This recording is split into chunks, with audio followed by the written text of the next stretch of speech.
Shock का शिकार हो जाता है कि how can he they even से दिस कि पाकिस्तान में लोड शेडिंग ही नहीं है। हुमायूं मोमिन साहब। बिस्मिल्लाहिर्रहमानिर्रहीम, इय्याका नअबुदु व इय्याका नस्तईन। देखिए, आपने जो बात की है ना, उससे सिर्फ एक ही जाहिर होती है कि या तो ये लोग डिनाइल फेज में हैं और या ये लोग इतने पक्के झूठे हैं कि जिसको दिन में खड़े होके, रोशनी में खड़े होके कहते हैं ये रात है, तो उसका आपको जवाब कुछ नहीं है। उसका मैं कुछ कर सकता हूँ ना आप कुछ कर सकते हैं। तो जब ये लोग इस तरह कह रहे हैं कि लोड शेडिंग नहीं है, तो फिर जब वो कहते हैं कि महंगाई नहीं है, जब वो कहते हैं कि चीजें सस्ती हो रही हैं, जब वो कहते हैं कि गवर्नेंस अच्छी हो रही है, जब वो कहते हैं हम तरक्की कर रहे हैं, तो आप इसी पैरामीटर के लिहाज से उनकी सारी बातों को देख लें और आपको समझ आ जाएगी कि पाकिस्तान कहाँ जा रहा है। सर, एक और इंपॉर्टेंट इशू, सियासतदान सियासत से बेजार, हालात से परेशान, असेंबली से इस्तीफे। अख्तर मेंगल साहब को मनाना क्यों जरूरी? क्या इसके पीछे बलूचिस्तान के मसाइल हल करना वजह है या फिर वजह कुछ और है? हुमायूं मोमिन साहब, आपकी नजर में? देखिए, मुझे नहीं पता इसके पीछे क्या है, लेकिन अख्तर मेंगल साहब या इस किस्म के जो बलोच रिप्रेजेंटेशन है ना, वो अगर इन रियल सेंस उनका शायद उतना ना हो कंट्रीब्यूशन, क्योंकि जनरली स्पीकिंग ये याद रखें, जब हम बलूचिस्तान की जो प्रॉब्लम्स है, one of the problems of Balochistan is the sardari system. One of the problems of the Balochistan is the political leaders जो बलूचिस्तान को गवर्न करते रहे over the last half a decade, तो not half a decade, half a century, ठीक है, पिछले 50 सालों में। 50 साल। ये याद रखें, बलूचिस्तान के अंदर जो मसले हुए ना, वो पहले तो एक दो छोटे मोटे मसले 1940s में भी थे, फिर 1950s में थे। जो बड़ा मसला स्टार्ट हुआ था वो 1970 में, 72 में, जब भुट्टो ने वहां पे सरदारी सिस्टम खत्म किया, फिर उसके बाद वहां पे उनकी इलेक्टेड गवर्नमेंट खत्म की, उसके बाद वहां पे मिलिट्री ऑपरेशन हुआ और फिर वो सारी चीजें। That was the first major issue in Balochistan. उसके बाद जो दूसरा सबसे बड़ा इशू बलूचिस्तान का हुआ था वो 2006 में था, जब मुशर्रफ ने वहां पे भुट्टी साहब का, मतलब आप उनको कत्ल कह लें या उनकी असैसिनेशन कह लें या जो मर्जी कर लें, जो उन्होंने वो किया था। ये दो चीजें कंपाउंडिंग बाय जो बलूचिस्तान के जो जखायर है, जिसके ऊपर हर एक की राल टपक रही है, including the government, including the so many people, including everyone, उनको हुई है। और फिर उसमें बलूचिस्तान की एक अपने जो वहां के जो लोग हैं उनकी महरूमियत इस लिहाज से कि उनके जो पॉलिटिशियंस है, उनके जो सरदार है, उन्होंने कभी रियल टर्म में बलूचिस्तान को डेवलप नहीं किया। वहां पे एजुकेशन का वो नहीं किया, वहां पे एजुकेशन की शरह बहुत ज्यादा कम है। वहां पे 1998 में 21% वहां पे गुर्बत थी, 2024 में वहां पे 56% गुर्बत है। सर, जो इम्पोर्टेंस अख्तर मेंगल को दी जा रही है, इस हमारे प्यारे बलूचिस्तान को क्यों नहीं दी जा रही? सर, क्या चीज? जो इम्पोर्टेंस अख्तर मेंगल के इस्तीफे को दी जा रही है, वो हमारे प्यारे बलूचिस्तान को क्यों नहीं दी जा रही? देखिए, इससे यह है कि उनको भी मिलना चाहिए और बलूचिस्तान को स्पेशली मिलना चाहिए। पॉलिटिशियंस जो होते हैं, दे आर रिप्रेजेंटेटिव्स होते हैं। हालांकि ये याद रखें, सरकारी सिस्टम में वहां पे आप देखें कि सबसे ज्यादा जो पैसा चलता है वो बलूचिस्तान में चलता है। सबसे ज्यादा जो सेनेट की सीटें या हर चीज होती है वो बलूचिस्तान, तो उसके अपने एक कंपाउंडिंग प्रॉब्लम्स है। फिर अब ये याद रखें कि बलूचिस्तान के ऊपर लोगों की नजरें इस वजह से भी है कि बलूचिस्तान के बिल्कुल ऑपोजिट वो स्ट्रेट ऑफ हॉर्मुज है और इस तरफ बलूचिस्तान है और वहां से सारी ऑयल, हर चीज वहां से जा रही है। तो अगर कोई प्रॉपर तरीके से इसको करता, पाकिस्तान इसको यूज करता, तो आपका ये बहुत ज्यादा डेवलप्ड होता। लेकिन unfortunately, I don't know for whatever reason, लेकिन अभी जो रीसेंट कंपाउंडिंग जो प्रॉब्लम आ रही है वो आ रही है फोर्स्ड डिसअपीयरेंस आ रही है। अब forced disappearance could be a false thing और it could be a true thing.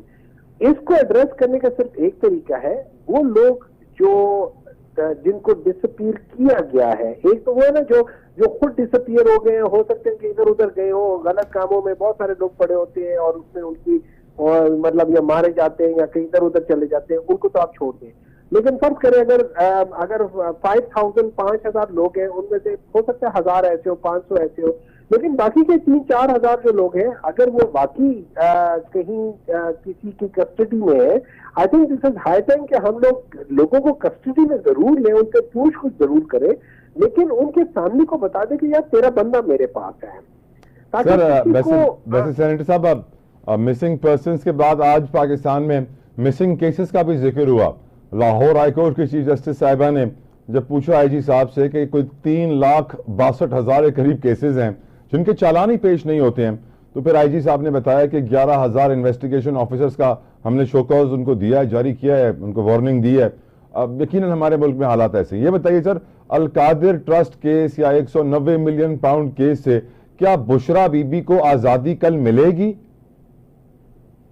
देखिए, अगर आप मुझसे पूछे ना, ये इसका नाम जो 190 मिलियन पाउंड का इसलिए रखा हुआ है कि अल-कादिर ट्रस्ट केस इसको रखना नहीं चाहते, क्योंकि जब वो पूछते हैं कि अल-कादिर ट्रस्ट यूनिवर्सिटी जो है उसका केस है, तो वो कहते हैं हाँ जी वो यूनिवर्सिटी तो वहां चल रही है, वहां पे बच्चे पढ़ रहे हैं, वहां पे उस्ताद जो है वो पढ़ा रहे हैं, और वहां पे असहाबा इकराम की जिंदगी के ऊपर लोगों को नॉलेज दी जा रही है।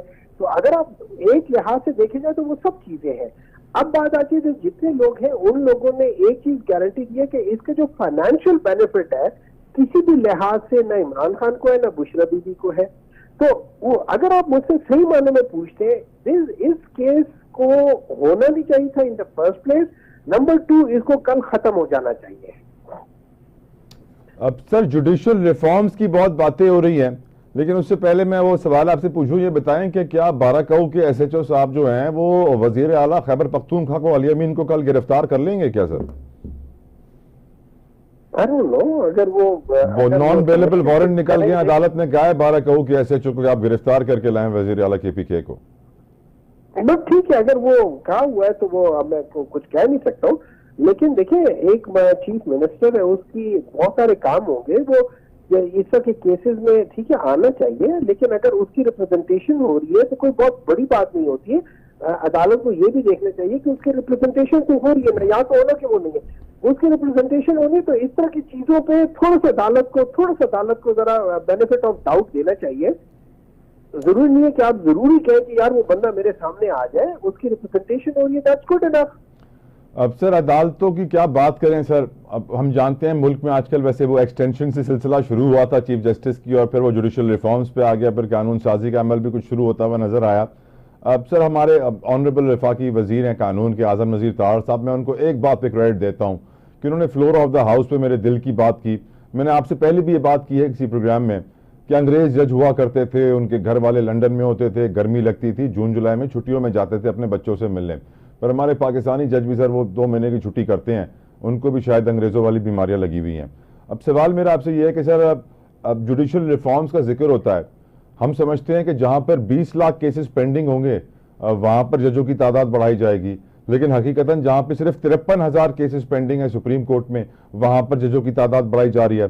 फिर लोग कहते हैं कि जज कम है, तो फिर ऐसा कानून क्यों लेकर आ रहे हैं कि हर केस के ऊपर 7-7 और 9-9 का बेंच बैठेगा, जजों की तादाद कम है तो उनको आप सेपरेटली भी काम करने दें। तो ये जुडिशियल रिफॉर्म्स में आज भी हम देख रहे हैं कि सर एक एक्सटेंशन की खबर लगी हुई है, वो भी जिक्र आया है कि चीफ जस्टिस ऑफ पाकिस्तान ने जो जुडिशियल कमीशन ऑफ पाकिस्तान की मीटिंग थी वो नहीं चाहते थे कि वो डिले हो, वो हो इजलास, लेकिन क्योंकि अक्सरियत चाहती थी कि ना हो, इसलिए उनको मजबूरन उसको कैंसिल करना पड़ा। जो उनका लेटर आया है जो उन्होंने चीफ जस्टिस को सारे सूबों के भेजा था मई के महीने में।